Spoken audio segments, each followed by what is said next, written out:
Now, as you may be aware, the BBC's current affairs programme Question Time is coming this evening from West Bromwich, from Sandwell College. An online campaign has been growing since someone wrote a letter to the programme asking for David Icke to be included on the panel. He won't be on the panel, but he joins us now. David, very good morning to you. Hello, mate, all right? I'm very good, yeah. And David, when I think somebody who just kind of supports your general worldview wrote to Question Time, there was a fairly dismissive response, is fair to say, from a Newsnight producer. Well, from a Question Time producer, Sorry, yeah. a Newsnight Question Time producer, yeah. What did they say? Something about my masters from the planet Zog say no or something. But let me make this, which was really credible from a program that claims to be credible and professional itself. But let me just say this: if I was asked on Question Time, I would go on, because another version of the world needs to be put forward, especially at this time when what was in my books 15, 16 years ago is now being reported on the television news as changes in society. But I don't really care if I go on Question Time or not, because it's an irrelevant program as it's currently constituted, because all it does is overwhelmingly have politicians from apparently different parties, it says here, someone told me once, that use mere words to try to make the case that they're different, when in terms of policy they're all on the same postage stamp, which is why when Conservative replace Labour, nothing changes. The same deal goes on, and when Mr. Change Obama, I'm different, I'm change, I'm genuine, I'm not like the others, replaces George Bush, he is George Bush on steroids. So we have to realize that we live in a one-party state, as Americans do and many people around the world do, because we're not actually given political choice. We're given different colors and different names. But when they get into government, they all do the same. Now, the next question is, why do they do the same? And what's the force that's in the background that's orchestrating the same through whichever party is officially in power? Yeah, so let me just stop you there, David, then. You're suggesting that this is not just a chance, that effectively the political parties are all of the same hue behind the colours that they wear at election time. You think there is an orchestration behind all this? Yes, Adrian. I mean, I've not sat in a darkened room breathing in some smoke and coming to these conclusions. I've been investigating this now full-time for nearly a quarter of a century. I've written 16 books, nearly 20 books actually now on it. I've been to more than 50 countries researching it. It was a lonely road to start with 22, 23 years ago, but now thousands of people all over the world are doing the same research and coming up with the same basic conclusions in terms of the fact that there is not just a national, there is a global network of families and secret societies that are behind this incessant centralization of power in all areas of our lives. And that's very important. Just let me finish the point. Yeah.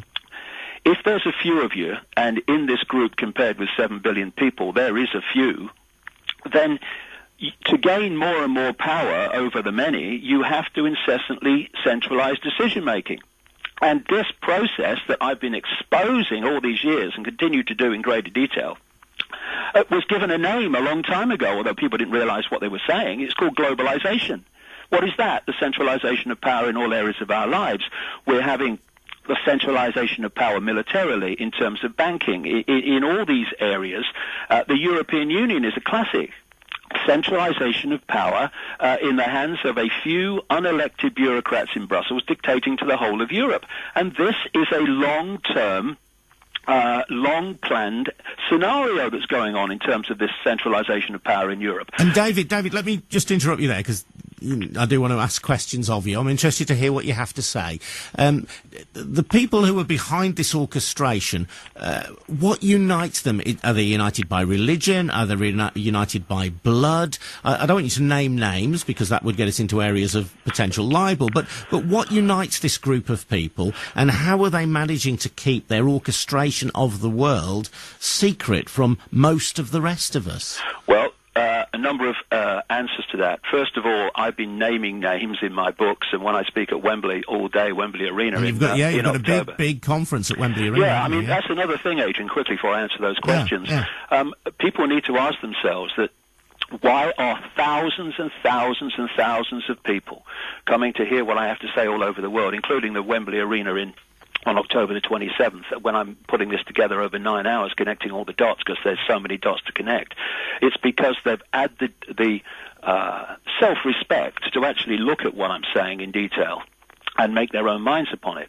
But in terms of the questions, first of all, in my books and at Wembley, I'm going to be, and I do name a number of these names, and I'm still waiting for a libel, and I've been doing it now for nearly 25 years. Yeah. But in terms of the connection, it's bloodline. You know, the so-called blue bloods, where the royals systematically interbreed with each other, that not only happens with the overt royal bloodlines, but those that wear dark suits and control the banking system, the transnational corporations, government, and particularly that which manipulates through government. And, you know, in terms of the European Union, Jean Monnet, the so-called founding father of what's become the European Union, he wrote a letter to a friend 60 years ago, the day after my birthday, actually, April the 30th, 1952. And he said this: Europe's nations should be guided towards the superstate without their people understanding what is happening. This can be accomplished by successive steps, each disguised as having an economic purpose, but which will eventually and irreversibly lead to federation. It's been the game all along, and they're still doing it. All this stuff, Adrian, with Greece and Italy and Spain and Portugal is creating the chaos out of which they can offer their solution to the chaos, which is to advance this agenda of incessant centralization of power. And David, I know you're going to answer the second point of the question I asked before. Let me just ask you this, though. Yeah, the question, Adrian, of how they do it is important, and I can answer that. Before you do, let me just ask you, because you've talked about this bloodline then. Yeah. Just to clarify, then, if I, Adrian Goldberg, or you, David Icke, wanted to be part of this clan, is there any way that we could sort of break through and be a member of it, be admitted to this inner circle? Not if you're not of their bloodline, but they use endless agents and gophers from the top, which they recruit from the target population. And what's in it for the gophers then? Presumably these are kind of pliant politicians who will do their bidding. Wealth and power, and in sometimes sheer terror at not doing what they're told. To answer the question about how they do it, there is a global structure by which the center can dictate to the whole planet. And it works like this. It's the same structure, basically, as a transnational corporation, except that it's bloodline families and secret societies. So if you take a corporation like McDonald's, it has a headquarters in America. That headquarters dictates to all the McDonald's all over the world in terms of policy, corporate image, and all the rest of it. So if you go into a McDonald's in Johannesburg, Sydney, Moscow, anywhere, you'll go into basically the same McDonald's. Yes, and we're just talking about any global corporation. You're just happening to mention McDonald's as an example. As an example, yeah. But and the example I use McDonald's for is because it's so blatantly the same corporate image wherever you go. Yeah. Now, in terms of this network, it works exactly the same way, but with bloodline families and with secret societies. So in Europe, not America, funnily enough, although there is much of it in America, obviously, but in Europe is in places like the City of London, Rome, Paris, Berlin, Brussels. It's the center of the web, if you like, the spider. It's like the McDonald's headquarters in America. And it dictates to its subsidiaries, which are bloodline families and secret society networks in each country. And the job of those networks in their sphere of influence, their country, is to impose the policy dictated from the center, financially, politically, in terms of media ownership, business, banking, all the rest of it. And they themselves have subsidiaries within the country down into towns, cities, communities, regions. And through this network, what is dictated centrally, globally, goes through into virtually every country. And this is, on the road to what they want, which I've been pointing this out now for 20 years. They want a world government which would dictate to every nation. They want a world central bank that would control all global finance. They want a world single currency which would not be cash, it would merely be electronic, for which there are massive implications for freedom. And they want a world army imposing the will of the world government. And we've reached the point now, Adrian, where we have de facto versions, basically, of those things. We have a de facto world government which acts under code names like the G8 and the UN Security Council, and we have a de facto world army called NATO. And when the G8 or the UN Security Council, this tiny cabal, say this country, this regime's not playing ball, they send the world army in, NATO, to pepper bomb civilians from the air on the pretext of protecting civilians from violence.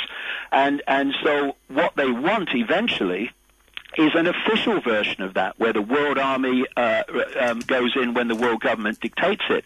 And, you know, George Orwell with his 1984 and Aldous Huxley with his Brave New World, the latter was published in 1932, the former in 1948, they weren't coming from a perspective of their imagination only. They were both members and had access to something called the Fabian Society. And through that, secret society is at its core, which was responsible and still is for the London School of Economics. They access what the projected agenda was, and that's why they've been so amazingly accurate in the light of current events. Well, listen, David, it's been fascinating to listen to you. I know that you have written some harsh things about the BBC. Our view, certainly on this programme, on BBC WM, is that people have points of view, and our job is to hear them and to chew them over. You've had, I think, nearly 15 minutes on this show, so no attempt at censorship, no attempt to shut you up.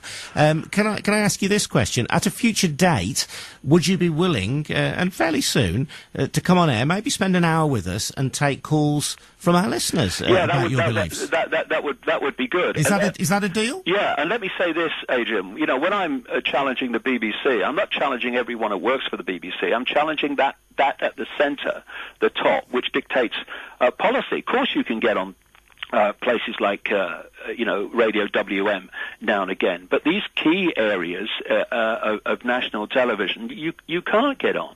And the dismissal from those people, and they've apologized since, which I've accepted, just shows the arrogance, and not only that, the absolute focus on the fact that if you're not in politics, you don't matter, or if you're not in some way connected to the political system, you don't matter in terms of your voice.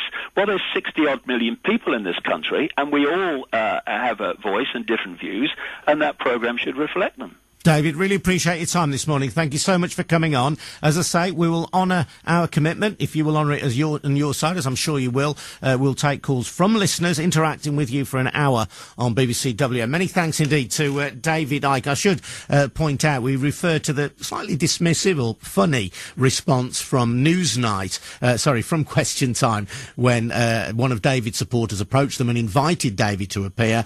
An apology was made following that contact via email.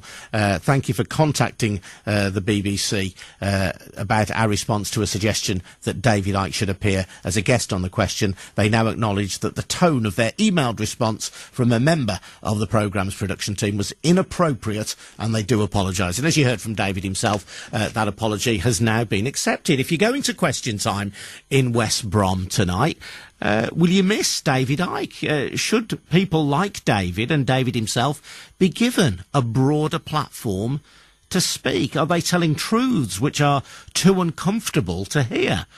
Or are they simply beyond the realms of credibility? 08453 00 9956. You're listening to Adrian Goldberg. The time now is 21 minutes past 11. Yeah. Sorry, News Night Question Time producer, yeah. What did they say? Something about my masters from the planet Zog say no or something. But let me make this, which was really credible from a program that claims to be credible and professional itself. But let me just say this. If I was asked on Question Time, I would go on, because another version of the world needs to be put forward, especially at this time when what was in my books 15, 16 years ago is now being reported on the television news as changes in society. But I don't really care if I go on Question Time or not, because it's an irrelevant program as it's currently constituted, because all it does is overwhelmingly have politicians from apparently different parties, it says here, someone told me once, that use mere words to try to make the case that they're different, when in terms of policy... Panel. He won't be on the panel, but he joins us now. David, very good morning to you. Hello, mate, all right? I'm very good, yeah. And David, when I think somebody who just kind of supports your general worldview wrote to Question Time, there was a fairly dismissive response, it's fair to say, from a Newsnight producer. Well, from a Question Time producer. Now, as you may be aware, the BBC's current affairs programme Question Time is coming this evening from West Bromwich, from Sandwell College. An online campaign has been growing since someone wrote a letter to the programme asking for David Icke to be included on the